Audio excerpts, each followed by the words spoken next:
He who believes in the Son has everlasting life, and he who does not believe the Son shall not see life, but the wrath of God abides on him. Moreover, brethren, I declare to you the gospel which I preached to you, which also you received and in which you stand, by which also you are saved, if you hold fast that word which I preached to you, unless you believed in vain. But as many as received him, to them he gave the right to become children of God, to those who believe in his name.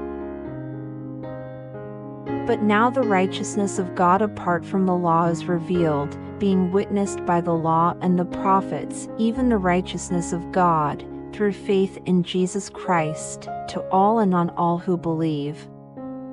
For there is no difference. I have fought the good fight, I have finished the race, I have kept the faith. Finally, there is laid up for me the crown of righteousness, which the Lord, the righteous judge, will give to me on that day, and not to me only but also to all who have loved his appearing. But you, beloved, building yourselves up on your most holy faith, praying in the Holy Spirit, keep yourselves in the love of God, looking for the mercy of our Lord Jesus Christ unto eternal life.